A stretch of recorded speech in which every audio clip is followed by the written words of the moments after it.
All right, we're live for a little RTD Q&A. Excited to be back and to have a returning guest, Mr. Andrew Moran. He's a writer, author, commentator, you name it. Excited to have him on. And so it's been a while since we've connected on RTD, but we've connected on other projects before. And I had you on initially, Andrew. I'll actually pull this up on the screen here for those that may have came in late or we'll see this later. But we were talking about your book, The War on Cash. And I thought, what better person to have on than the person who initially just brought the concept of the war on cash to my attention, Mr. Andrew Moran. So how are you doing, my friend?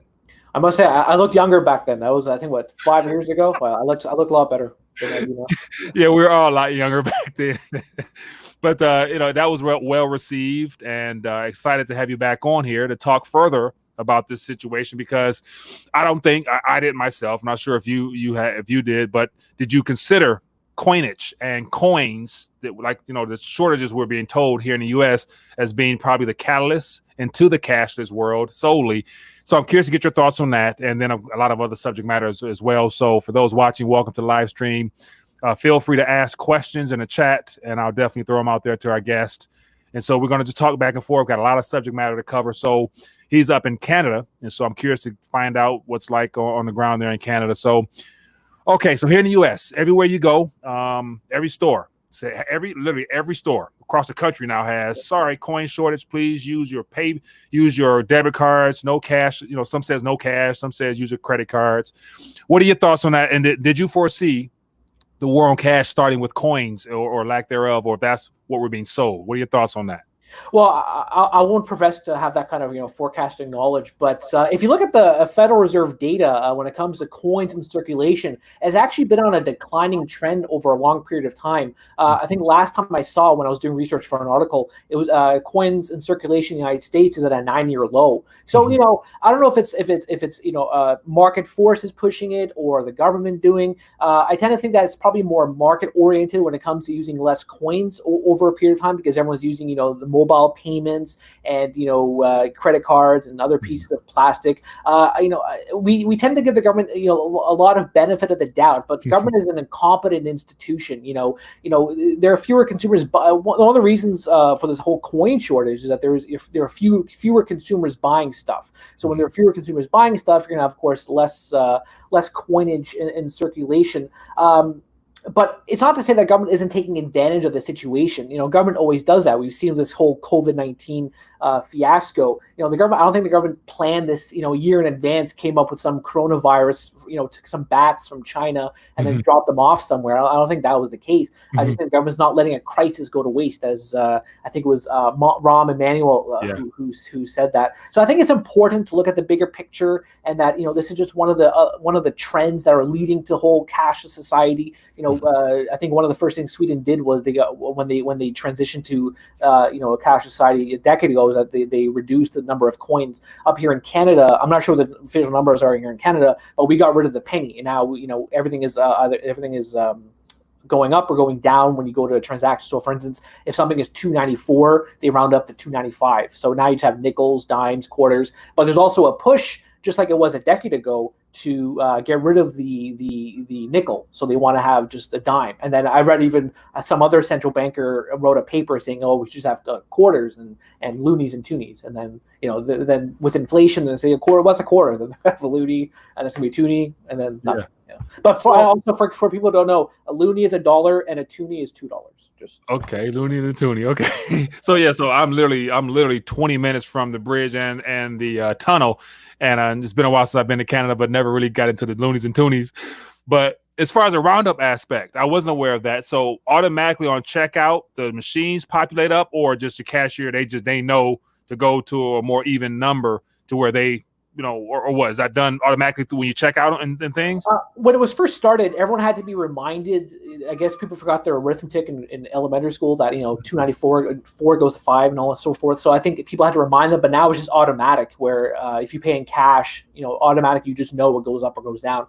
When it comes to digital transactions, though, it's the same. If something is $3.94, it just stays $3.94. It doesn't go up or down. So you don't have to worry about that when you pay with credit cards. Okay, interesting. So when it comes to like the coinage, one of my thoughts were not only is it convenient to use this global situation, but I was also curious to find out, was it happening in other nations? Because that'll help us pinpoint as to whether or not it's a strategic opportunity for the central bankers, the government, everybody else on top of that. But yet to move it even further with the what's next with the whole cashless push now? So you're removing coins. Do you foresee a time frame where they start trying to use the virus can be carried on the notes type of thing? Because I also thought that would be a part of the script, but it doesn't look like that's developing. So do you think that's going to be rolled out eventually? You think?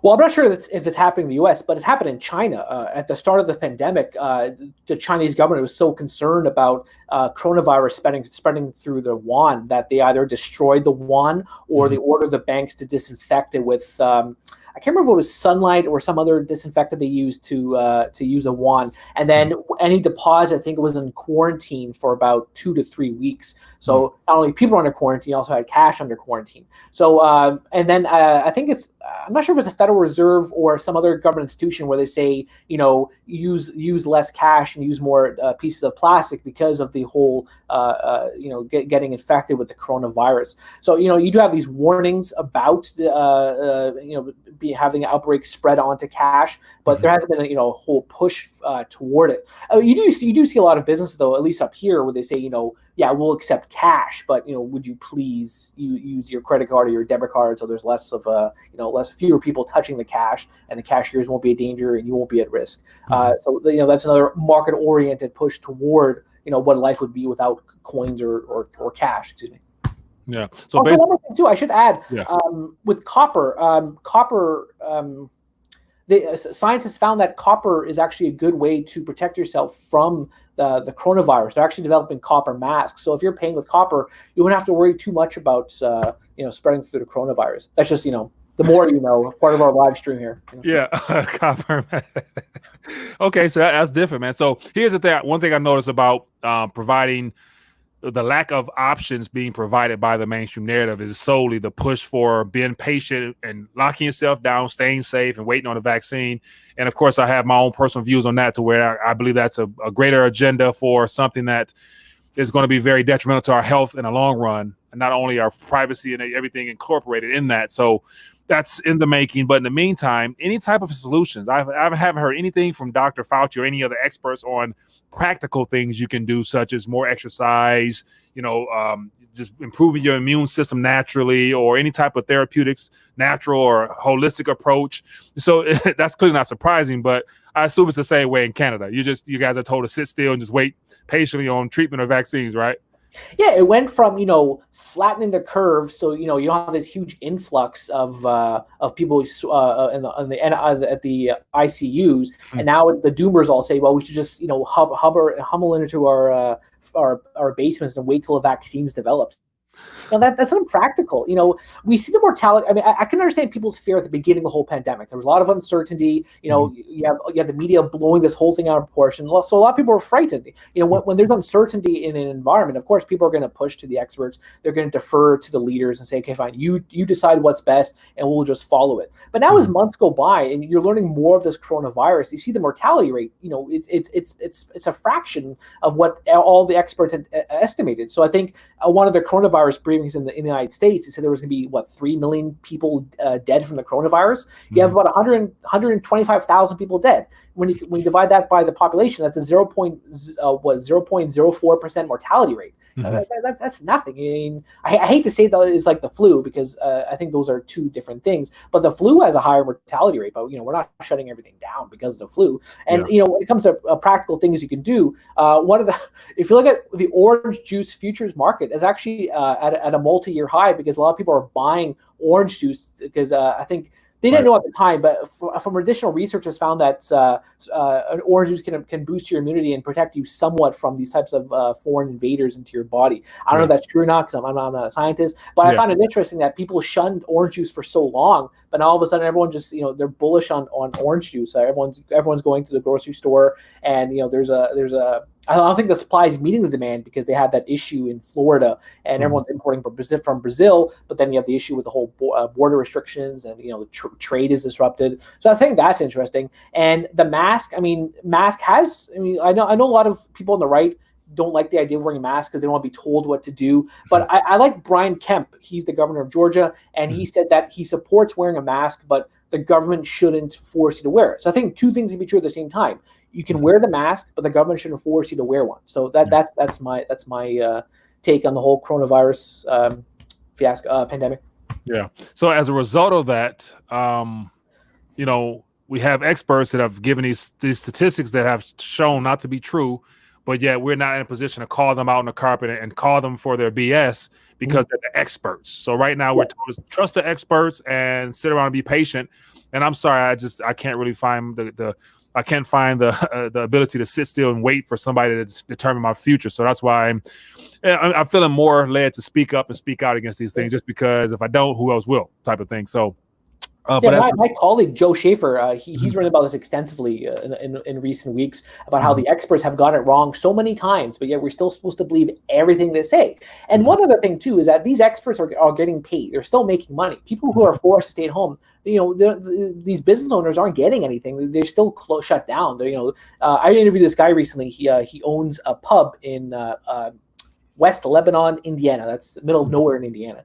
And, he's lost everything because his pub is shut down. He had to sell his cars. He had to, he had to sell another property. He's thinking of shutting down his pub because even with the reopening, it's still not enough because there's still all these different restrictions they have on serving food and how many people can be inside the establishment. So if anyone's in Indiana right now, it's called Zach's Bar and Grill or Pendleton's Bar and Grill. One or the other. It's a long time ago. I'm tired. I have twins.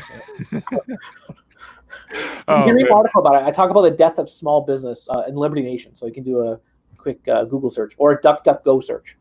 Okay, good deal. So as always, for those just tuning in, I have Andrew Moran, who's a commentator and author, you name it. And so we've connected before, and he's the first one that really brought the whole concept of war on cash to my attention when he wrote his book a couple of years ago. So we've been in contact a couple of times since then, and it's always good to be able to connect with you because you're very well-rounded in your opinions and whatnot, and I appreciate that. So thanks for joining us. And so for those, say that again. It's very complimentary. It's more complimentary than my wife. I appreciate it. Thank you. Oh, no problem, my friend. For those that are watching, feel free to ask questions. He's up in the Canadian area, or Canada rather. So definitely, they're in the same boat, but yet it's different. It seems to be that it's not as. So, would you say that what's happening in Canada is okay? So, what's happening in the U.S. right now is designed to restructure, reshape the entire planet, I believe. And so, given that you guys are right above us, would you still say it has the same level of impact? And so, basically, what happens in America will happen also in Canada as well in the long run? I think when it came to coronavirus, it affected more of the hyper-dense regions of the country. So Toronto was deeply infected. Parts of British Columbia were deeply infected. Quebec. I mean, Quebec. I think it was bigger than that happened here in Ontario. So when it came to, let's say, Saskatoon, Saskatchewan, I think there were only a dozen or so cases.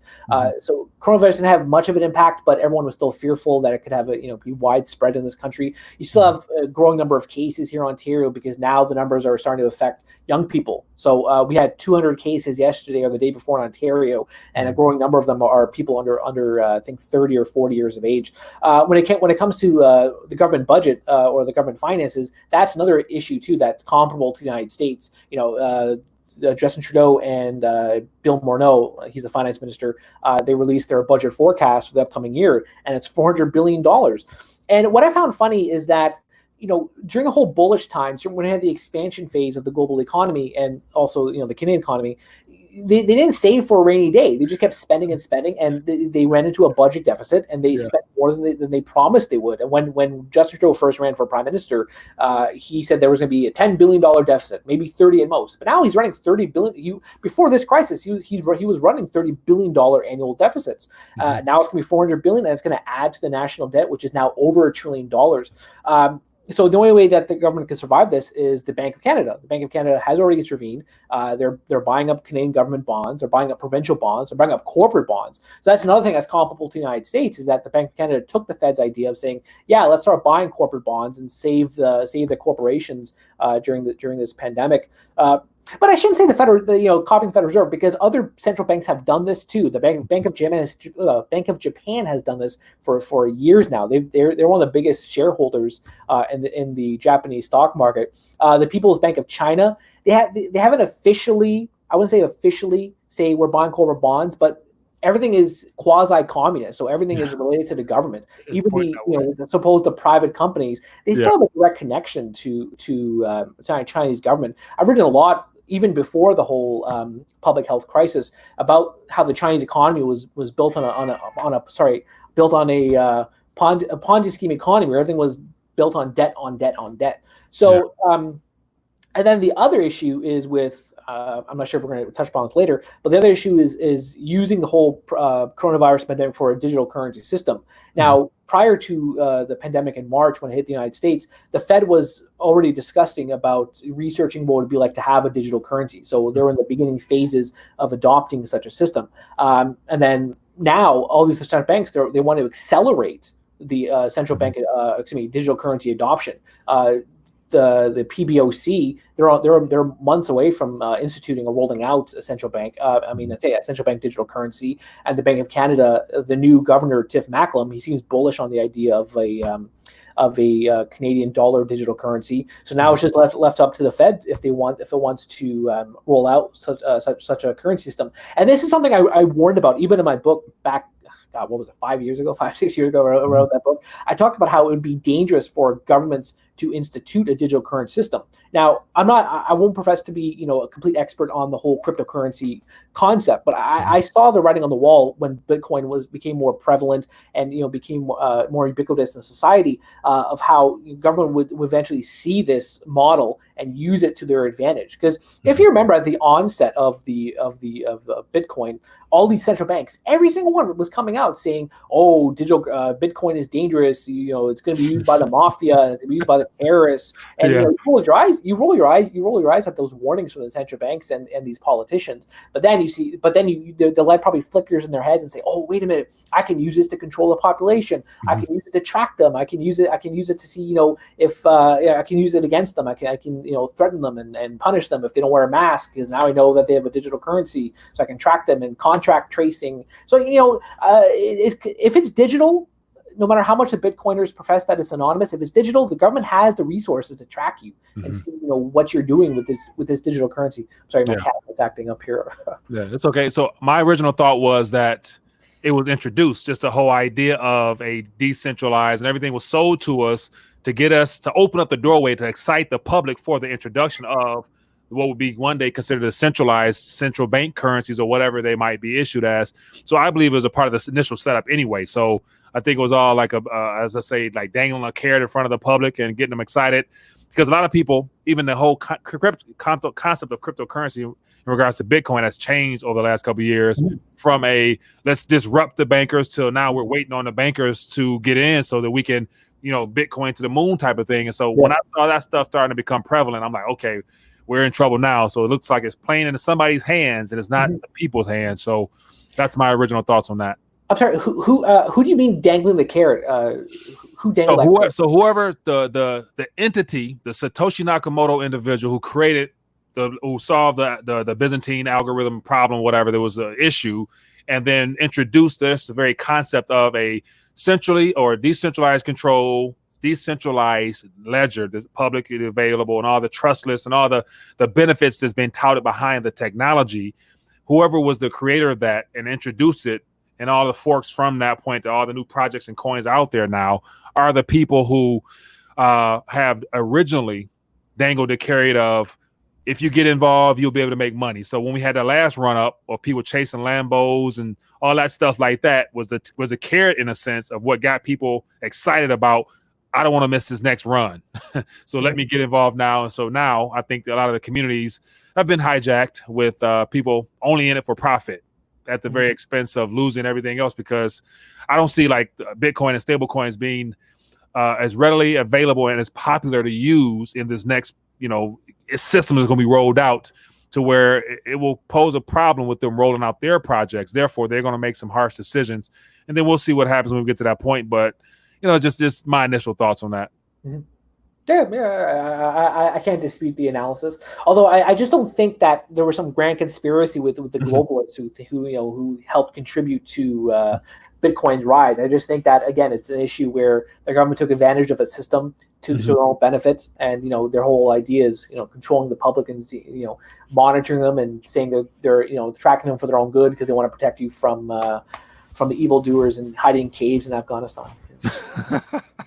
That's true. So as always, for those that are watching, if you have any questions, highlight at Rethinking the Dollar sort of stand out. So I see people chiming in on the cryptocurrency scam. So I want to get your thoughts on, we're heading into a solely digital world. But right now there's some movements in the precious metal sector. So more people are recognizing the importance of preserving their wealth outside of, the system in the form of metals. And so give me your rundown and your thoughts on what's happening in the metals markets. And is that part of the is that going to be a way to help people experience some of this so-called recovery that we're having? Well, looking at my brokerage account, I'm very pleased by the results over in recent weeks with the rise of gold, and particularly silver. I think silver, all the eyes are on gold, and rightfully so, because it's a fantastic metal. Everyone should own it. But the real catalyst has been the real skyrocketing metal has been silver. It's climbed 30% since it hit the bottom at $11. I mean, I hope when silver bottomed at 11 in March, people started scooping up, because I know I did. $11 for an ounce of silver, that was incredible. Now, were you able to actually get it at that rate, or what? Because because I noticed that the price went down, but the premiums went up. So it was one of the things where it was still able to be purchased around that $17 to $20 mark on my side. I'm not sure what it was like in Canada, but what was your experience during that time? I will say years ago, I only bought physical bullion. I only bought the coins and the bars, and I even have some clients who pay me in coinage. But in recent years, I've been buying up gold ETFs and gold mining stocks and silver ETFs. I mean, the main silver ETF I have is the iShares silver ETF, and that was at just a little above $11 back in March or April. So that's why I started scooping up on. And I recently bought some other gold ETFs that are paying dividends. So I mean and dividends are going up because there was talk about, I read yesterday, I think it was the Wall Street Journal, where they talked about how Wall Street is investing or corporate America is investing $2.4 billion in the whole gold mining sector, and that's remarkable. I mean, just a year ago, everyone was poo-pooing gold, saying, who wants to own gold? Warren Buffett says, what do you want gold for? So why would people own gold? And now, you and me, we're vindicated. We're saying, see, I told you, own gold, own gold and silver. And then the other metal I've been monitoring, and I think we talked about it last time when I was on your show, was about palladium. Palladium is, that's another metal that's been going through the roof. It bottomed at I think $1,300 back in March or April, and now is at $2,300. And then just the last couple of sessions, it's gone up $60, $80, $100. So that's another remarkable metal to watch out for. Before the whole crisis, there was talk about palladium hitting $3,000 an ounce because of the huge demand for it, because it's huge demand in the auto sector due to it meeting the environmental standards imposed by governments everywhere. So that's another metal interesting to watch. And then copper it's another one too. I mean, I'm glad. I don't know if I should be saying this, but I buy other copper stocks too, like Freeport Moran. That was another stock I bought years ago, and it did pay a dividend until recently. It got rid of its dividend, but it crashed to I think $4 or $5 at the height of the meltdown. So I scooped up there, and then that's then with the rise of copper prices, that's also been going up too, because a lot of there's going to be a huge I guess there's going to be a huge disruption in copper production in the coming right now. Actually, I'll correct myself. We're live stream. There was a disruption in South America. Chile, for instance, they have a huge outbreak of coronavirus in the mines. So a lot of the companies there, a lot of the state-owned companies, they had to either curtail operations or shut down mines or force people to go home in order to satisfy the unions. Because I think the unions starting to strike if they didn't impose proper public health measures to protect their workers. I think hundreds of people have either died or contracted the COVID-19. So yeah, copper. There was an industry report that came out earlier. I think it was last month. It was talking about how instead of there being a supply surplus in this year, there's actually a supply deficit. Whether that's temporary or long term is we'll wait to see. But that's all the reason why copper prices have been surging. When it comes to platinum, it's also another climbing metal. I think platinum is more of a speculative metal because there's been talk for the last couple of years about how automakers would use platinum instead of palladium due to the cost, because it's also just as it works just as well as palladium for the whole auto catalyst converters. I think that's what it's called. So you have those 5 metals, and they've been doing well. So I don't know if you've missed a boat on gold, for instance, because a lot of the recent estimates have said that gold's going to hit $1,900, $2,000 an ounce within 5 months. But silver, it's still a good deal you're getting on silver. $21. I mean, that's still I think its all-time high is about $45 or $50 happened at the last recession. So you still can get good deals on it, especially if you buy into the ETFs. I know a lot of metal investor gold bugs are not too bullish on paper gold, but how else you can do it? You can't have your whole basement full of gold coins, and especially live in a bachelor apartment like I used to, and I had gold, and I'm not going to go further because then somebody breaks in. Now watch this. Before we move further, I want to share a thought. Somebody, we got Rodney Fury says, just consider your parents talk bad about the internet the way you are talking bad about blockchain. Now you can't live without the internet. And so that was in regards to my thoughts about blockchain. So yeah, it's here to stay. Is no doubt it's here to stay. But it's one of those things where, in regards to, I never will put it before my confidence or trust in sound money. And so, of course, I've been a part of the blockchain space for some time myself, but I don't look at it as like a saving grace of how to really take advantage of this current the system we're in, because as of right now, it's still denominated in Federal Reserve notes primarily. So, and I'm a big proponent of being able to actually hold some things in your possessions, such as coins. So, but then it's here to stay. It's not going anywhere. But I just like to be skeptical. And I add one thing too. Wall Street's pretty bullish on blockchain. Anytime a company says they're adding blockchain to their business model, that stock just pops. I can't remember what stock it was a couple of years ago. I think it was a food company, and they merely added the name blockchain to its corporate title, and the stock just went up. Could have been a bankrupt stock, but it's still just skyrocketed, still rallied for whatever reason. So blockchain, you're right. Blockchain is here to stay. I'm not bad mouthing it. I'm just worried about government using it to control the population. The internet too. I mean, the internet's a wonderful thing, but there's no doubt that the government uses it to track you in some way or another, or law enforcement. Yeah, and it's smartphones, and that's heading into the surveillance state of the. I saw an article the other day talking about the issues. I don't know if this is real or not, but with everybody wearing masks, it's hard to really further implement the face tracking and all that stuff. So I'm like, oh, okay, so that's a part of our future anyway. So the goal is to all have us plugged into the cloud eventually. So the Libertarian Party, they tweeted that out, and they said wear the mask, and everyone just completely blew up and said, how could you as a libertarian tell everyone to wear a mask? But nobody read the article that it replied to it, that it retweeted. So oh man, so let me see. The Libertarian Party, I would just put that out there. So let me see. So we talked a couple of thoughts about gold. So gold is currency of the past. Technology is taking over everything, even finance. Get used to it. Yeah, very true, man. Very true. So I want to get your thoughts on what do you anticipate moving forward. So we have a couple of months left in this year, and then into 2021. So tell them what at this current moment, the way things are moving, anything is capable of happening. We can be surprised by anything. Do you think? Invasion. I'm sorry. Say again. Space alien invasion. I wouldn't be surprised if they throw some UFOs out there. Vampire fish. I think they discovered vampire fish in the ocean of Vermont the other day. Are you serious? I hear about that.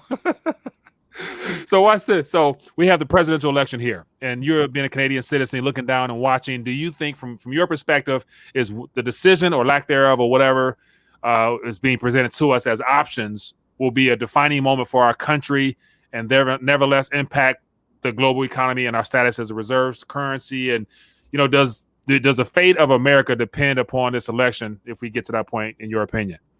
Okay, I'll try to answer those each bullet here. Okay.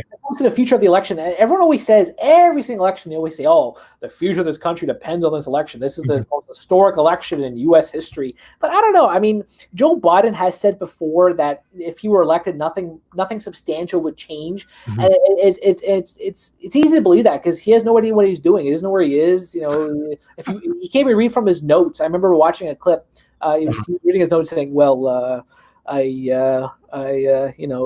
don't know. So I think it's more important of who he picks as his running mate or who he wants inside his circle. Him as a president is just probably it's just a mantelpiece. It's nothing really. It's nothing dire. It's just it's possible that he could step down within 2 years after being elected. For cognitive decline. It's just like who he wants. Does he want Kamala Harris if she's picked? Does he want to Stacey Abrams? Those are dangerous options to have as a president.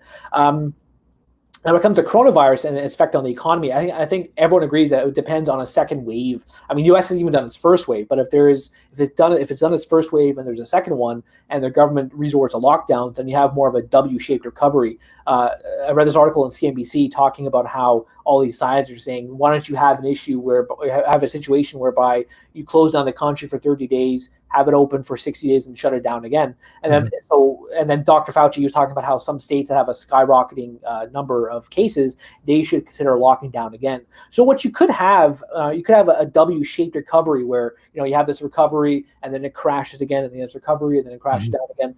Because everyone's talking about the V-shaped recovery, and that seems plausible right now. But there are some hiccups in the data. So, for instance, the TSA releases data about the number of people going through the airports, and that number actually declined for the first time since April. So, for a lot of financial analysts, they look at those numbers and say, "Oh, maybe this is the beginning of something to monitor." There was something else you asked me in that question. I'm trying to remember now. I thought about the policy response as a result of all this. Will it hinder our reserve currency? Because no matter what, either candidate is going to print to infinity, and that's the goal. But yet, how will it shape the future moving forward, in your opinion? Okay. Well, so at the height of the financial crisis, the U.S. dollar was actually booming. It was one of the best performing currencies next to the Swiss franc. But now that there's more confidence in the broader financial market, the U.S. has been plummeting. I think the U.S. dollar index is at around 93, 94. So as a safe haven hedge, it's losing its luster now that everyone's more bullish on the global economy. The U.S. dollar's long-term trajectory is pretty bad. There's a de-dollarization push happening all over the world. The most recent development I've read was in China. China wants to make the yuan more prominent in its currency transactions. Now, my hypothesis was that China is pushing for this adoption in the region and perhaps in other markets because it's going through its own currency crisis too. It's printed so much money. Its money supply growth is at double digits, and these are official numbers too. I mean, who knows what the Chinese Communist Party is really what the numbers are, because they're always concealing everything, just like they did with the seriousness of the coronavirus.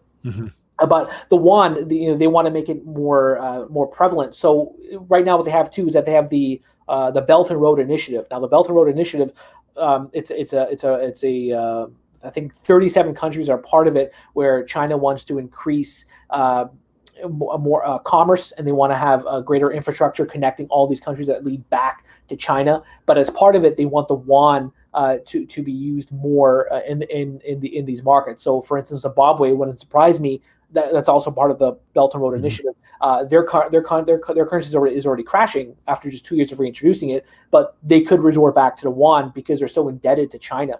And so that's one of the latest pushes in the de-dollarization trends. If you look at the latest, I think it's the IMF data that monitors reserve currency statuses, the U.S. dollar has been gradually coming down. That's been a long-term trend. It's not just because of the coronavirus, but it's been a long-term trend where I think it's at 67%, actually 63%. And then you're seeing other countries actually gradually increase. I think the Australian dollar is incrementally going up, and the New Zealand dollar. And this is what befuddles me when it comes to the whole currency situation.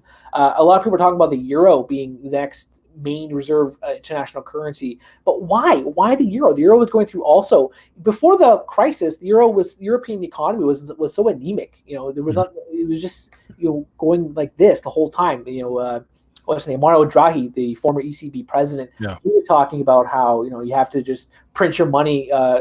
I wouldn't say he wasn't so blunt, but that's what he meant in his statements.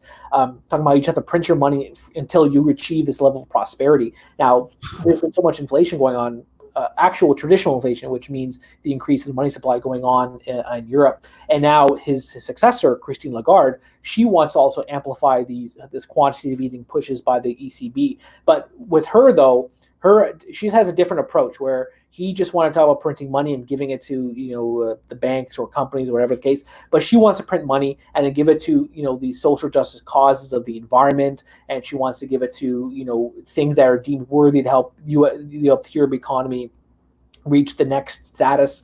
I think it was Ursula von der Leyen. She's the European Commission president. She was talking about how all this spending and printing by the ECB and the European Union would help usher in a new era for the European economy. Now, that's doubtful. But when it comes to the euro, I don't know how anyone could justify being long on the euro. There was, where was it? I think it was Peter Schiff. He was interviewed by somebody, I can't remember who it was now, but he was talking about how the euro was another currency that he's long on. I don't know why. The euro is just as bad as the US dollar. I guess because I think you and I talked about this last interview and the interview before that, where one of the reasons why the currencies like the dollar and the euro are tend to do well is because what else is there out there? What other currency is doing well? The Swiss franc, that's a currency that's been trying to appreciate as much as it can, but the government's preventing that from happening, or the Swiss National Bank is preventing that from happening. So they're trying to depreciate the franc and prevent it from appreciating any further. The real is the worst performing currency. All the emerging market currencies are all speculative in nature. The Japanese yen, that's another safe haven currency that's going through a tough time right now. New Zealand dollar, Australian dollar, fine. That's a pretty reasonable because they're a very commodity-backed nation when it comes to their gold reserves. So you have those options. But overall, the fiat currency system is one that's melting down, and you're best to protect yourself from gold and silver. Now, the issue with that is that once the globalists start saying, we have some hiccups with the currency, maybe we need another Bretton Woods system, but the Bretton Woods system involves digital currencies. Then you have an issue. You think, wow, I miss my paper money. I miss I wish I missed the cash in my wallet. So that's something you have to worry about in the coming years. I think that's going to be a part of the equation because right now cash it's legal tender. It still has purchasing power for now, but eventually once it's gone, I think people will miss actually being able to actually have something that they can have in their own possession without it being accounted for on somebody's ledger somewhere. And so as we get ready to drop, go ahead. I'm making one more point here. Yeah. You talk about the purchasing power of the U.S. dollar. There's another interesting trend going on where a lot of companies are trying to shift their operations away from China. Now, maybe they're moved to a place like Thailand or Vietnam, or maybe they repatriate. One of the reasons why price inflation has been low in the United States since the Great Recession has been due to Chinese exports. Chinese exports are so cheap because of their cheap labor. So the U.S. dollar had such strong purchasing power because of these cheap imports. If they move away from China and either repatriate to the United States or go to some other market, you have an issue where prices could go up. You already saw the CPI in June go up 0.6%. That's the highest it's been, I think, in 8 years. So you have the issue where the price inflation is going to skyrocket in the coming year, in the coming months, perhaps starting January 2021, and then the U.S. dollar is going to lose its value, and you have reduced purchasing power. So that's another issue where you have the American people, they're out of work, or the wages are going down, and then they won't have much of a currency strength. Yeah, very true. So I see in the chat a lot of back and forth on the crypto side of things as well as gold. I don't see it. Damn, I don't see it. And so I think it's on your side somewhere. I gotta, but somewhere on your side you can look to the far right, click on comments. Oh, okay, yeah, I see. Okay. And so there's some thoughts here. It says from John Colorado says, have your guests heard anything more about the extension of stimulus or the unemployment benefits? Well, the U.S. Congress, the consensus is that there's not going to be a new bill until August. And then, they're still bickering. The Republicans want to spend $1 trillion, and the Democrats want to spend $3 trillion. So I'm sure they'll meet halfway and say, fine, let's spend $2 trillion. Yeah. So they're talking about extending instead of the 600 for unemployed benefit extension, it'd probably go on half then. So maybe 300 with some incentives on top, and they're going to throw in an infrastructure bill and a payroll tax cut, as well as a travel. I saw something about spending $4,000 tax credit if you travel within the country to help revive American business or something like that. So, but anyway, whatever's coming, they're going to spend more. You're going to lose more purchasing power. So definitely take that into consideration when you're out there spending and saving. Is that the more stimulus, the more relief, the less purchasing power today and in the future. So yeah, I like this comment here. Spend $50 trillion. So from that gentleman there, Mr. Low Blood Pressure, he's an advocate on taking out as many credit cards as you can, maxing them out, buying silver rather, because of the long-term ability for silver to be able to appreciate to where you'll be able to pay back or default on those credit cards, however he wants to do it. So this gentleman here, or I'm sorry, gentleman. I'm sorry. That also makes a good point of talking about how people undermine gold when it's in fact essential to all technology. That's another good point that people tend to forget. Gold is essential when it comes to manufacturing computers, when it comes to manufacturing automobiles. So gold has an inherent use, just more as protect your investments. So that's another good point. I'll give kudos to gentlemen. Yeah. Well, so we going over our time limit as always, man. We get a chance to have a good back and forth, and so it's just more thoughts going back and forth amongst themselves. And so, Rodney, I appreciate you for sharing your thoughts, and I noticed you said that using crypto to buy gold as well as silver is definitely something that I guess you use. So one of my thoughts on blockchain itself, given the fact that Gretchen's law is that you spend what's bad and you keep what's valuable, and I think, based upon Bitcoin and some of the other projects out there, as a result of what governments and central banks are doing, why spend those? Like, I would sit on those as well. You spend the paper and the digital stuff and let all the other stuff, appreciate in time as a result of the destruction of currency. So I don't believe in spending cryptocurrency. So that's just me. So just like I would spend my gold or silver at this point, because why? Let's spend those pieces of paper, man. Anyway, also, can I just add one more thing? Yeah. John, Colorado, he also makes another good point too, just like the previous one, the low blood pressure. Silver's a lot of intrinsic value too. That's also true. And one of the reasons why silver has been skyrocketing is because there's still an industrial demand for it. So there's a supply shortage going on due to old mines not restarting quickly enough or new mines not coming in operation. So there's a lot of still in the recovery phase of this post-coronavirus economy. There's still intrinsic value for silver as well. It's not also just to look at this shiny white metal in your house. Yeah, I do agree. Yeah, well, John Paul, he does make a lot of You want to answer some more thoughts or questions or whatever?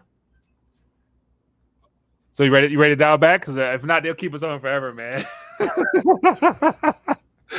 But for everybody tuning in, I appreciate you guys hanging out with us. It was great to connect with Andrew. And also, let me put your site up so people can go find out more about your writings and whatnot. So Andrew Moran, he's on Twitter. You can go check him out, go connect with him there. And you write several articles daily. So you do a good job of pumping out good content, man. And so you can visit me at libertynation.com. That's my primary publication I contribute to. All right, good deal. libertynation.com. And that's actually, we'll put that up there as well.